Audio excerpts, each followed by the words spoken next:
ओम शांति। आज बाबा के 12 जून के महावाक्य हैं। बाबा ने कहा, मीठे बच्चे, तुम्हें अभी ज्ञान की दृष्टि मिली है, इसीलिए तुम्हारा भटकना बंद हुआ।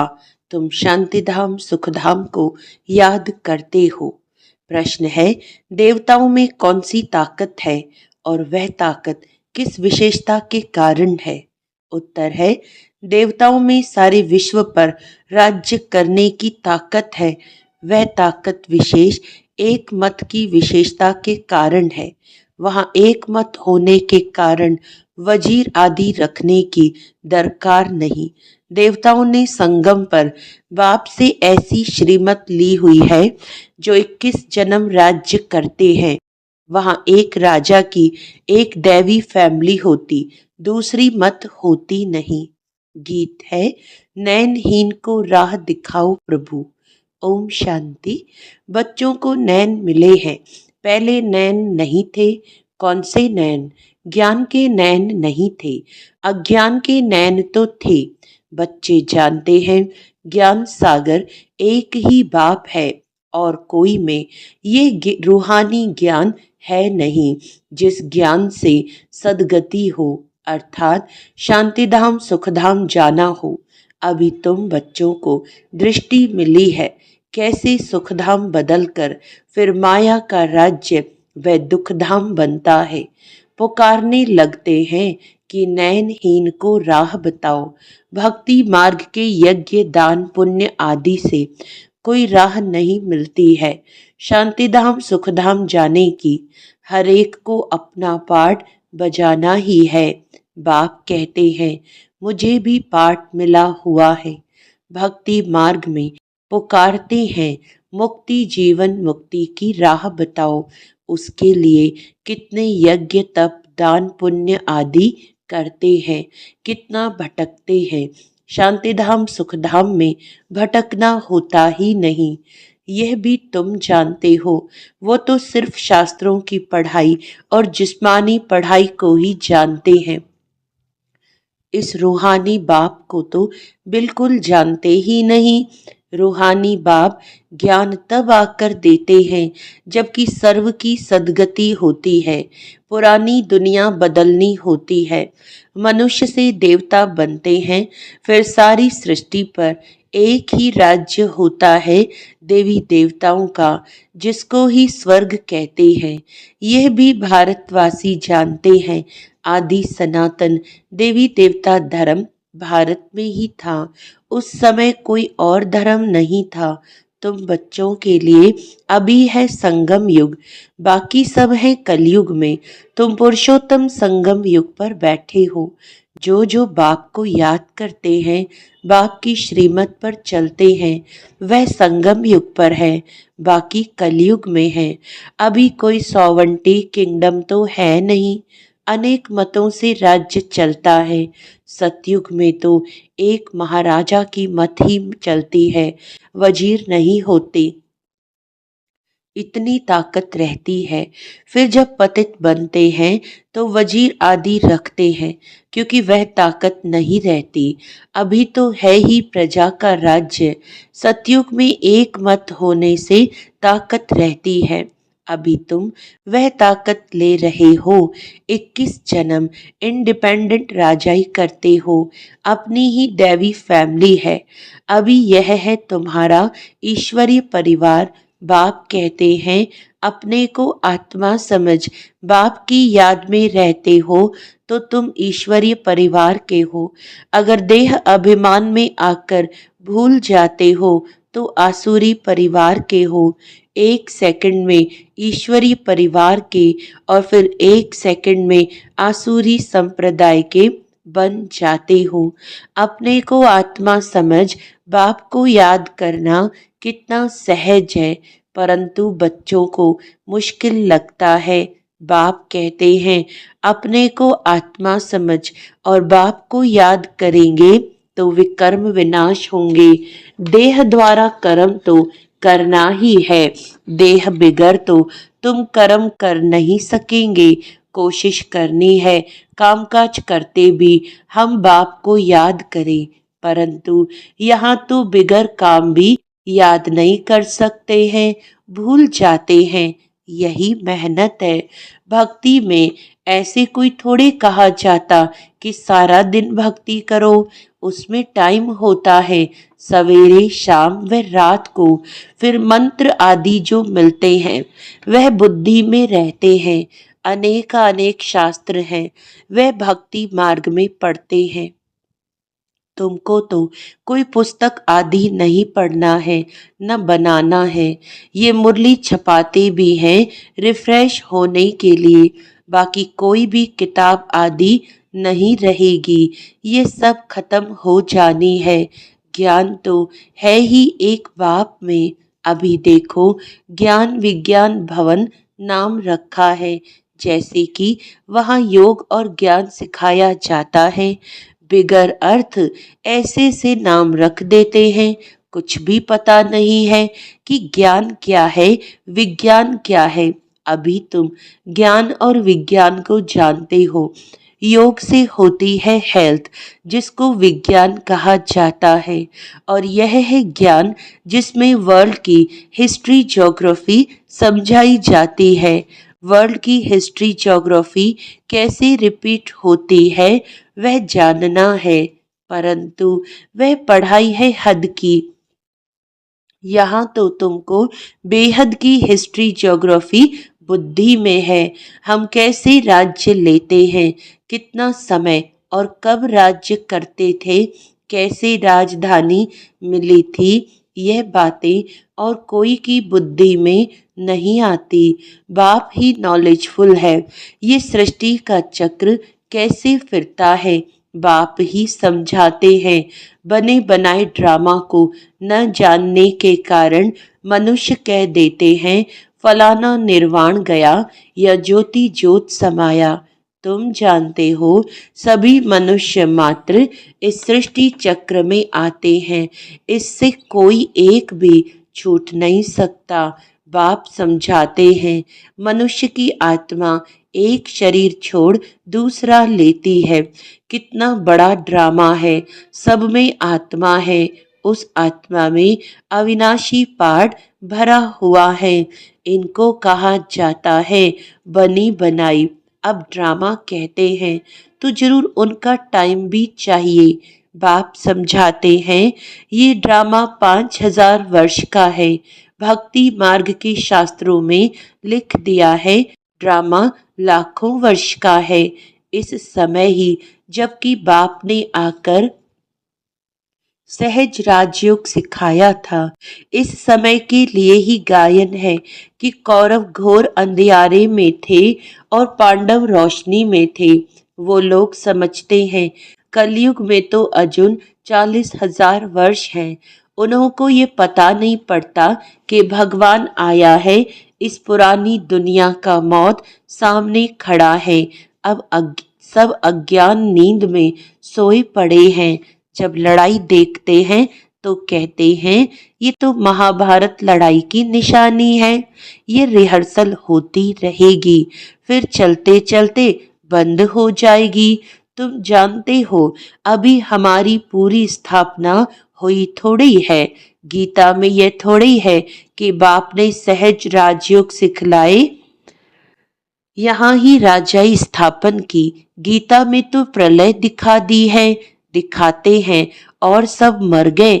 बाकी 5 पांडव बचे, वह भी पहाड़ों पर जाकर गल मरे। राजयोग से क्या हुआ कुछ भी पता नहीं है। बाप हर एक बात समझाते रहते हैं। वह है हद की बात, हद की रचना, हद के ब्रह्मा रचते हैं। पालना भी करते हैं, बाकी प्रलय नहीं करते। स्त्री को अडॉप्ट करते हैं, बाप भी आकर अडॉप्ट करते हैं। कहते हैं मैं इनमें प्रवेश कर बच्चों को नॉलेज सुनाता हूँ, इन द्वारा बच्चों को रचता हूँ। बाप भी है, फैमिली भी है। ये बातें बड़ी गुह्य हैं, बहुत गंभीर बातें हैं, मुश्किल कोई की बुद्धि में बैठती हैं। अब बाप कहते हैं पहले पहले तो अपने को आत्मा समझो। आत्मा ही एक शरीर छोड़ दूसरा लेती है। शरीर पर ही भिन्न भिन्न नाम पड़ते हैं। नाम रूप फीचर्स सब भिन्न भिन्न हैं। एक के फीचर्स दूसरे से न मिले। हर एक आत्मा के जन्म जन्मांतर के अपने फीचर्स हैं। अपनी एक्ट ड्रामा में नोंदी हुई है, इसीलिए इनको बना बनाया ड्रामा कहा जाता है। अभी बेहद का बाप कहते हैं, मुझे याद करो तो विकर्म विनाश हो। तो हम क्यों न बाप को याद करें। यही मेहनत की बात है। तुम बच्चे जब याद की यात्रा में बैठते हो तो माया के तूफान आते हैं, युद्ध चलता है, उससे घबराना नहीं है। माया घड़ी घड़ी याद को तोड़ेगी। संकल्प विकल्प ऐसे ऐसे आएंगे जो एकदम माथा खराब कर देंगे। तुम मेहनत करो। बाप ने समझाया है, इन लक्ष्मी नारायण की कर्मेंद्रियां वश कैसे हुई। ये संपूर्ण निर्विकारी थे। ये शिक्षा इन्हों को कहाँ से मिली। अभी तुम बच्चों को ये बनने की शिक्षा मिल रही है। इनमें कोई विकार नहीं होता। वहाँ रावण राज्य ही नहीं, पीछे रावण राज्य होता है। रावण क्या चीज है ये कोई भी नहीं जानते। ड्रामा अनुसार यह भी नोंद है। ड्रामा के आदि मध्य अंत को नहीं जानते हैं, इसीलिए ही नेति नेति करते आए हैं। अभी तुम स्वर्गवासी बनने के लिए पुरुषार्थ कर रहे हो। ये लक्ष्मी नारायण स्वर्ग के मालिक है ना। इन्हों के आगे माथा टेकने वाले तमो प्रधान कनिष्ठ पुरुष हैं। बाप कहते हैं, पहले पहले तो एक बात पक्की कर लो, अपने को आत्मा समझ बाप को याद करो। इसमें ही मेहनत है। जैसे 8 घंटे सरकारी नौकरी होती है ना। अभी तुम बेहद की सरकार के मददगार हो। तुमको कम से कम 8 घंटा पुरुषार्थ कर याद में रहना है। यह अवस्था तुम्हारी ऐसी पक्की हो जाएगी जो कोई की भी याद नहीं आएगी। बाप की याद में ही शरीर छोड़ेंगे, फिर वही विजय माला के दाने बनेंगे। एक राजा की प्रजा कितनी ढेर होती है, यहाँ भी प्रजा बननी है। तुम विजय माला के दाने पूजने लायक बनेंगे। 16,108 की माला भी होती है, एक बड़े बॉक्स में पड़ी रहती है। 8 की माला है, 108 की भी है, अंत में फिर 16,108 की भी बनती है। तुम बच्चों ने ही बाप से राजयोग सीख सारे विश्व को स्वर्ग बनाया है, इसीलिए तुमको पूजा जाता है। तुम ही पूज्य थे, फिर पुजारी बने हो। ये दादा कहते हैं, हमने खुद माला फेरी है लक्ष्मी नारायण के मंदिर में। यूं तो रुद्र माला होनी चाहिए। तुम पहले रुद्र माला फिर रुंड माला बनते हो। पहले नंबर में है रुद्र माला, जिसमें शिव भी है। रुंड माला में शिव कहाँ से आए, वह है विष्णु की माला। इन बातों को भी कोई समझते थोड़ी है। अभी तुम कहते हो, हम शिव बाबा के गले का हार जाए बनते हैं, ब्राह्मणों की माला नहीं बन सकती है। ब्राह्मणों की माला होती नहीं। तुम जितना याद में रहते हो, फिर वहां भी नजदीक में ही आकर राज्य करेंगे। यह पढ़ाई और कोई जगह मिल ना सके। तुम जानते हो, अभी हम इस पुराने शरीर को छोड़ स्वर्गवासी बनेंगे। सारा भारत स्वर्गवासी बनेगा। इन पर्टिकुलर भारत ही स्वर्ग था। 5,000 वर्ष की बात है, लाखों वर्ष की बात तो हो नहीं सकती। देवताओं को ही 5,000 वर्ष हुए, स्वर्ग को मनुष्य भूल गए हैं तो ऐसे ही कह देते हैं। बाकी है कुछ नहीं। इतना पुराना संवत आदि है थोड़े ही, है ही सूर्यवंशी चंद्रवंशी। फिर और धर्म वाले आते हैं, पुरानी चीजें काम क्या आएंगी। कितना खरीद करते हैं, पुरानी चीज की बहुत वैल्यू करते हैं। सबसे वैल्यूबल है शिव बाबा, कितने शिवलिंग बनाते हैं। आत्मा इतनी छोटी बिंदी है, ये किसको भी समझ में नहीं आता। अति सूक्ष्म रूप है, बाप ही समझाते हैं। इतनी छोटी बिंदी में इतना पाठ नोधा हुआ है। ये ड्रामा रिपीट होता रहता है।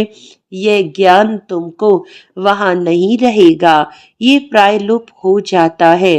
तो फिर कोई सहज राजयोग सिखा कैसे सकते। ये सब भक्ति मार्ग के लिए बैठ बनाया है। अभी बच्चे जानते हैं, बाप द्वारा ब्राह्मण देवता क्षत्रिय 3 धर्म स्थापन हो रहे हैं भविष्य नई दुनिया के लिए। वह पढ़ाई जो तुम पढ़ते हो वह है इस जन्म के लिए। इनकी प्रारब्ध तुमको नई दुनिया में मिलनी है। ये पढ़ाई होती है संगम युग पर। ये है पुरुषोत्तम संगम युग। मनुष्य से देवता तो जरूर संगम पर बने होंगे। बाप बच्चों को सब राज समझाते हैं। यह भी बाबा जानते हैं, तुम सारा दिन इस याद में रह नहीं सकेंगे, इम्पॉसिबल है। इसीलिए चार्ट रखो, देखो हम कहाँ तक याद में रह सकते हैं। देह का अभिमान होगा तो याद कैसे रह सकेगी। पापों का बोझा सिर पर बहुत है, इसीलिए बाबा कहते हैं याद में रहो। त्रिमूर्ति का चित्र पॉकेट में डाल दो, परंतु तुम घड़ी घड़ी भूल जाते हो। अलफ को याद करने से बे आदि सब याद आ जाता है। बैज तो सदा लगा रहे। लिटरेचर भी हो, कोई भी अच्छा आदमी हो तो उनको देना चाहिए। अच्छा आदमी कभी मुफ्त में लेंगे नहीं। बोलो, बोले इसका क्या पैसा है। बोलो ये गरीबों को तो मुफ्त में दिया जाता है, बाकी जो जितना दे रॉयल्टी होनी चाहिए। तुम्हारी रस्म रिवाज दुनिया से बिल्कुल न्यारी होनी चाहिए। रॉयल आदमी आपे ही कुछ न कुछ दे देंगे। ये तो हम सबको देते हैं कल्याण के लिए। कोई पढ़कर भी तुमको पैसे भेज देंगे। खर्चा तो तुम करते हो ना। बोलो हम अपना तन मन धन भारत की सेवा में खर्च करते हैं। अच्छा, मीठे मीठे सिकिलदे बच्चों प्रति माता पिता बाप दादा का याद प्यार और गुड मॉर्निंग। रूहानी बाप की रूहानी बच्चों को नमस्ते। हम रूहानी बच्चों की रूहानी बाप दादा को याद प्यार गुड मॉर्निंग, नमस्ते नमस्ते नमस्ते जी। धारणा के लिए मुख्य सार है, इस बेहद की सरकार को मदद करने के लिए कम से कम 8 घंटा याद में रहने का पुरुषार्थ करना है। याद में जो माया विघ्न डालती है उससे घबराना नहीं है। इस पुरुषोत्तम संगम युग पर ईश्वरीय संप्रदाय का बन ईश्वर की मत पर चलना है। कर्म करते भी एक बाप की याद में रहने का अभ्यास करना है। वरदान है, अंतर्मुखता की गुफा में रहने वाले देह से न्यारे देही भव। जो पांडवों की गुफाएं दिखाते हैं वह यही अंतर्मुखता की गुफाएं हैं। जितना देह से न्यारे देही रूप में स्थित होने की गुफा में रहते हो, उतना दुनिया के वातावरण से परे हो जाते हो। वातावरण के प्रभाव में नहीं आते। जैसे गुफा के अंदर रहने से बाहर के वातावरण से परे हो जाते हैं, ऐसे ये अंतर्मुखता की गुफा भी सबसे न्यारा और बाप का प्यारा बना देती है। और जो बाप का प्यारा है वह स्वतः सबसे न्यारा हो जाता है।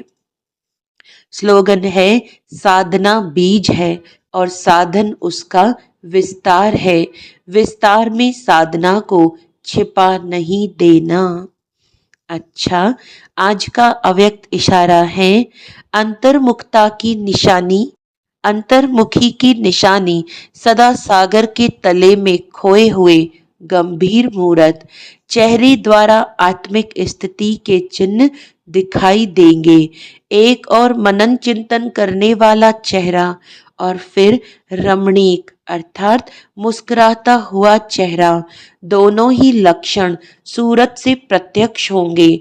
अंतर्मुखी सदा हर्षित मुख दिखाई देंगे क्योंकि माया का सामना करना समाप्त हो जाएगा। अच्छा, ओम शांति।